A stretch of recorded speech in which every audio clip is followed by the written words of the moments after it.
Composure under pressure is a key attribute we'll find in high performance, whether it's in business or in work or in sport, particularly in sport when the performance of the event is tightly bound within a set of rules, within a certain time frame.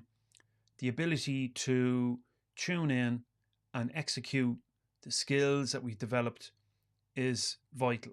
And it's interesting to me that you look at, on any given sports day, let's say in any final, in any sport throughout the world, you could have two teams that are equally prepared in terms of the facilities that they've been given, the trainers and the information and the time they have to train and so forth. Professional athletes, for example, this is their job. They go to work every day and they learn these skills, and yet on the day of the final, one team shows up and they don't perform. Individual players that are maybe relied upon don't produce the goods. Now, why is that? Well, anxiety has a lot got to do with it, or emotional instability, not developing the capacity to deal with the challenge of actually being in this high stakes situation. So that might come about by thinking to oneself, this is really important and I better deliver. And there's a lot of anxiety around that idea, or whatever variation of that you want to entertain. The idea that this is a bigger day than any other day we've taken part in. This is a final after all. This can have a really damaging effect on the ability of players to perform. Something else must take over or recede into the background, you might say. In many ways, it's the ability for the mind, the conscious thinking mind to disappear, and for the automatic mind, the unconscious mind that knows how to perform the skill. Daniel Kahneman, I've mentioned him before in this series of sessions. His system one, the automatic, the fast, the biased system that has been trained by the virtue of culture and so forth, just kicks in and executes. That's what we're looking for. We're looking for flow state and to the capacity to remove distraction, to remove self-consciousness from the equation, and to just let the organism off the leash, so to speak, and to execute. That's what we see when we see composure. Two athletes come to mind from tennis. Rafa Nadal, on one end of this spectrum, highly composed, stone cold composure whenever he was playing. And then on the other end of the scale, you've got the Australian tennis player Nick Kyrgios, if he's still in fact playing, probably is, who just loses it when things become difficult, is incapable of remaining focused, completely distracted by people in the audience or whatever it happens to be. So in other words, when things aren't going his way, he lacks the capacity to zero in. So things need to go well for him in order for him to play to his best. He can't bring about his best performance unless the environmental conditions are favourable. Rafa Nadal, on the other hand, was time and time again capable of delivering his best in spite of the pressure.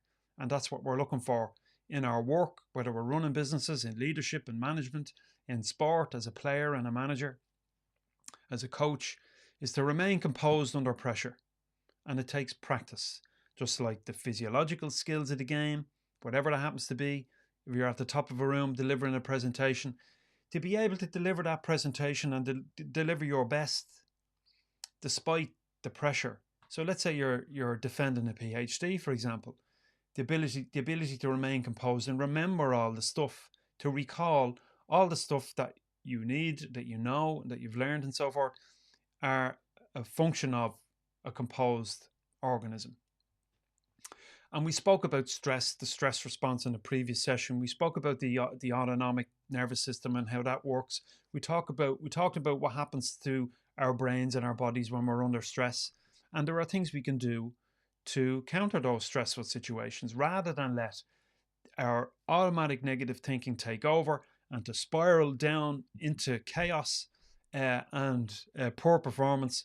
We can do something about that in advance. And that's what we're talking about today. The application of mental skills. We've spoken about self-talk, We've spoken about mental imagery, and I'm going to talk a little bit more about them today. And then we're going to look at a little process that you can execute for your particular field of endeavor. I work with a couple of under 18 football teams, male, and these are kids who are, it's probably not right to call them kids. They're on the edge of their teenage years, ready to enter adulthood. And it's interesting to me in sports and amateur sports that we teach kids, and we spend a lot of time on the physiological skills of the game. We spend a lot of time on fitness and strength and agility and flexibility, mobility and power and speed and all these things, and the technical skills of the game. And unless, in fact, I'd even say down to practically zero time spent on the psychological skills of the game, the mental skills of remaining composed, and the capacity to be composed,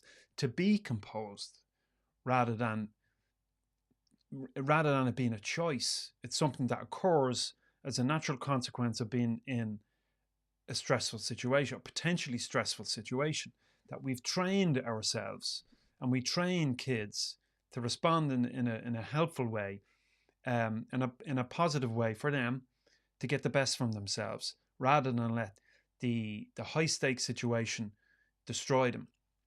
And we spend very little time on this. So it's something I've been working on with one particular team in question. We play Gaelic games, GAA, hurling and football, our national games here in Ireland. If you don't know what they look like, go to YouTube and check it out. GAA, All Ireland Finals, and you'll find a load of videos on it, on the two games. Women and men play it, juvenile, kids, adults, you name it, at all levels. It's our national sport. They are our national sports. And they're amateur. No one gets paid, at least not officially. Maybe at the elite level they get a few bob. But that doesn't mean there are not professionals involved in the game and training and so forth and coaching. There are, but it's mostly a voluntary game. So I've been working with this team of under 18s, and yesterday, yes, it was yesterday morning, we were talking about composure as a key element of reaching your peak. And we were talking about, what composure is, what it isn't. And the lads seemed tuned into that. And we've begun to do a little bit of training. I've started to do a little bit of one-on-one work with the guys, and I've given them some tips in order to cultivate composure in the game. Now, it's important to say that you can't decide to be composed. You're either composed or you're not. Composure either happens or it doesn't.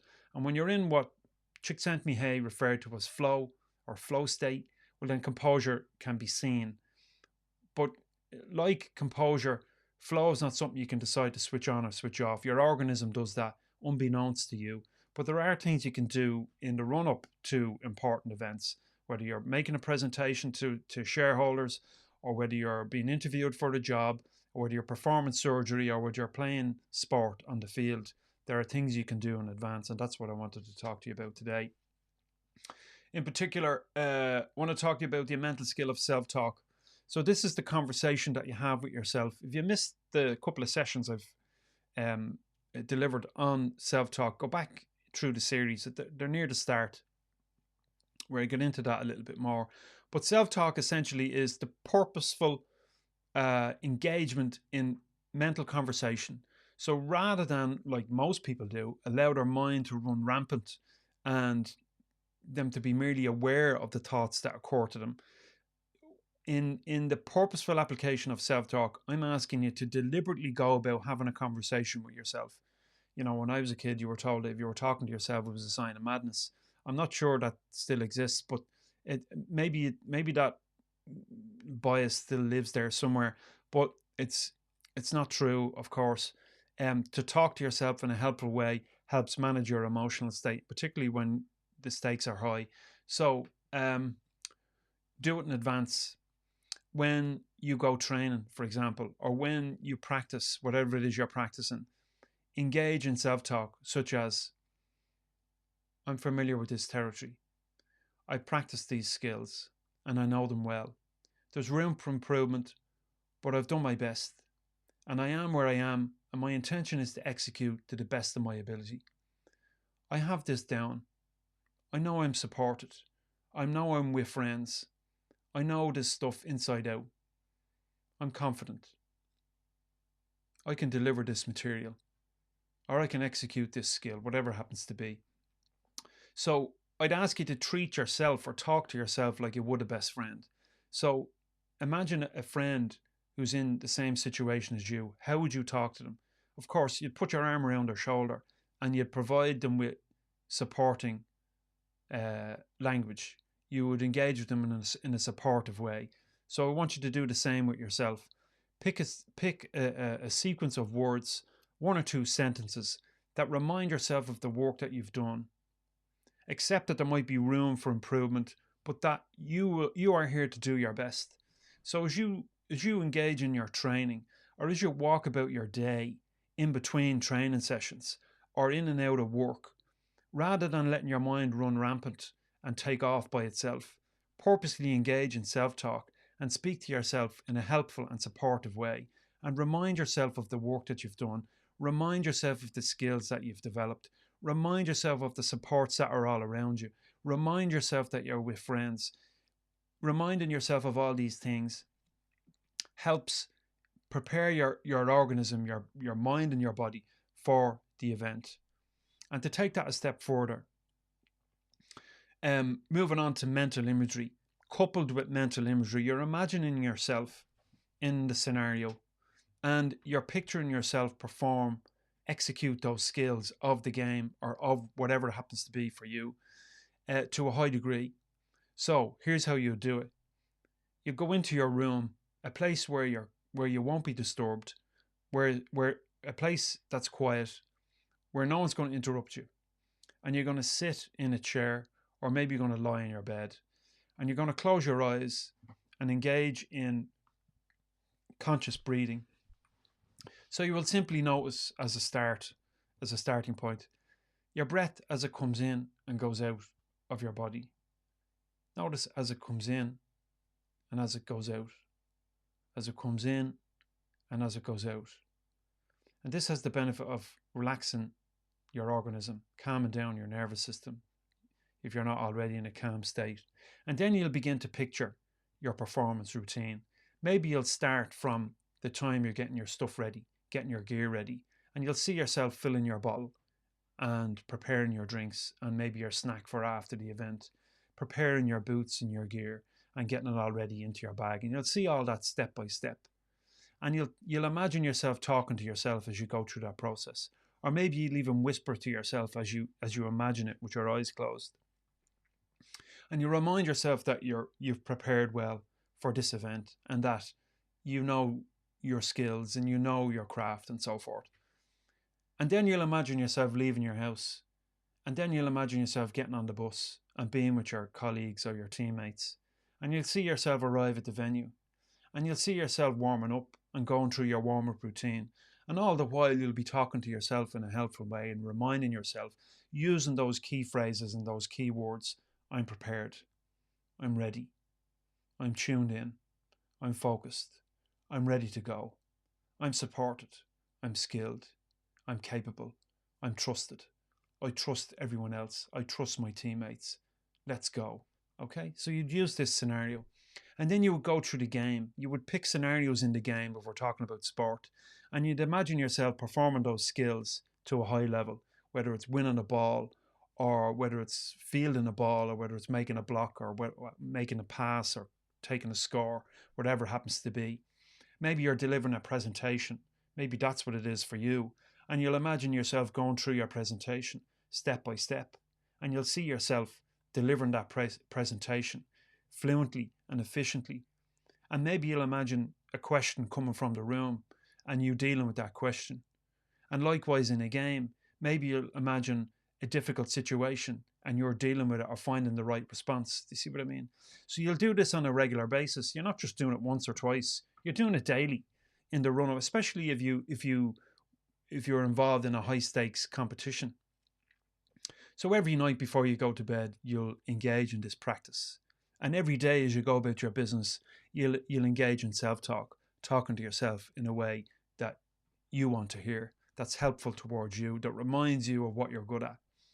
And coupling these two things, positive self-talk and mental imagery, allows you to prepare your organism for the event, whatever that event happens to be. This is a way by which we manage anxiety and we regulate our emotional state. So your body and your mind and your brain knows what to expect when you enter into it. It's familiar. You've prepared it. It works. There's oodles of studies. I've cited them here in these sessions before today. Continue to do so. And any of the articles I've published here or videos published on YouTube or Substack or wherever you're watching this. So do watch them back and check them out.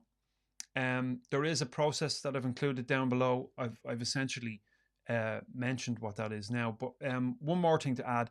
After the event, engage in truthful debriefing session with yourself and with your team, whoever that is, or however many there are. Acknowledge what you did well. Acknowledge where you might improve, and then finish by reinforcing what you did well. So sandwich that piece that you need to do well, and treat errors or mistakes, if you want to call them that. I tend to steer away from those words. Those things that you would have preferred have gone differently. Treat them like hot stones. If you hold on to the hot stone, it's going to burn your hand. So just drop them. It doesn't mean you ignore the issue. You've recognized it and you resolve to tweak your process in order to correct it for the next time. But if you hold on to it, in other words, if you ruminate over the error or that one thing that you did well, then you're stuck in the past and you're not effective now. That goes for your debrief, and it also goes for your engagement in the game right in this red hot minute. If you latch on to the mistake that you made or somebody else made or that the ref made or whatever, you won't be present and you won't be effective. So forget it. Drop it like a hot stone. That's my advice. If you want more stuff like this, hit the subscribe button, wherever it is, down below or on the side, and learn more about the mental skills of peak performance. I've got them here for you, and it's something I focus on all the time. They're applicable to all walks of life, all types of work, all areas of sport. Perfect these mental skills and you'll improve your game. I believe that. So thanks for watching, for listening, wherever you're catching this session. And I'll see you the next time. We're on day 26.